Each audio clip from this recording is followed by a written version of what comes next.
Today I'm going to be demonstrating how you can encrypt your porn collection, personal photos, and videos that you don't want anybody else to see, especially your family, and of course things like taxes and boring documents. But first, my name is Steve Smith, this is TQA Weekly, and this is going to be a very useful episode for those that have either Windows 7, Windows 8, and of course Windows 10. This is a feature that is actually accessible to everybody that has those versions of Windows, and the actual tool we demonstrating with is BitLocker.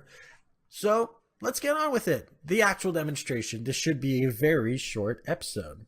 So from the desktop, you'll be having to access, obviously, the File Explorer. Inside of File Explorer, you'll have a whole bunch of hard drives that you can do this to. You can use USB jump drives, you can use external drives, you can even use the internal drive if you want. The reason why you might want to do this to an internal drive is either if you have really sensitive information or the actual device is portable, like a laptop. Needless to say, in my own personal opinion, it doesn't matter who else ends up with the device, whether you live or die, nobody but you should be able to access this in the very specific way that I explain it. So if you really have things you don't want anybody else to see, including your family, just a heads up, listen, this should be fairly painless. So in our case, we're going to be using a test drive. It's very easy to do. You right click and you click on turn on BitLocker, which will take a moment to load. Then you'll be greeted with two options. Use a password or a smart card with a PIN. Most people don't have a smart card reader in their computer, so you'll obviously be using the password option. Just make sure the password is really hard to guess. It's something that you yourself will remember, and then once you're done, click Next.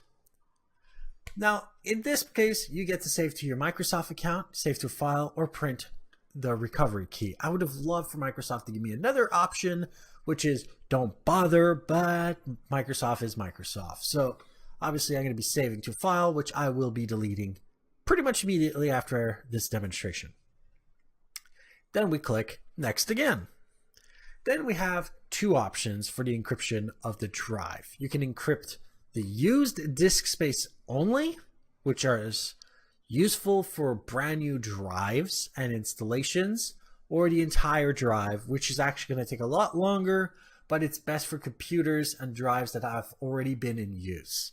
Now, in other words, if you're encrypting this on your if you're using this on your normal everyday laptop and finally decided that you should be more secure, you're going to want to use the second option. But since we formatted the actual USB key in question, we're going to be using the first option.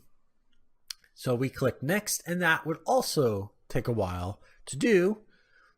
But before we get to that, you'll also have to pick another mode, which is the new encryption mode, which makes sure that that drive can only be unlocked with the computer you're doing it with, or the compatible mode, which works for devices, so USB keys and obviously external hard drives that can actually move from computer to computer. This also includes memory cards.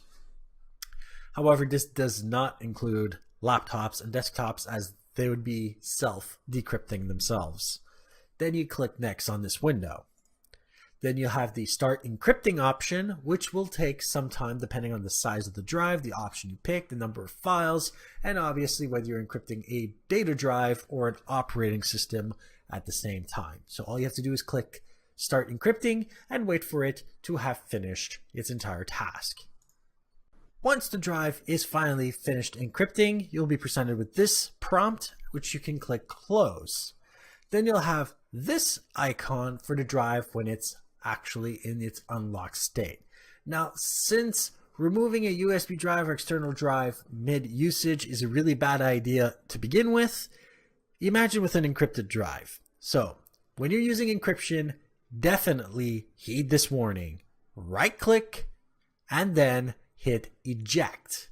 This will give Windows time to finish anything it was doing to that drive. You can already damage a normal unencrypted drive if you just pull it out of Windows. This should actually prevent any problems, because anything that's damaged while it's encrypted is lost forever, which is kind of the point if you think about it. An encrypted drive should be lost forever if anything happens to it. Now, this is what happens when you plug it in into your computer without having put in the password, obviously. So you plug it into your computer,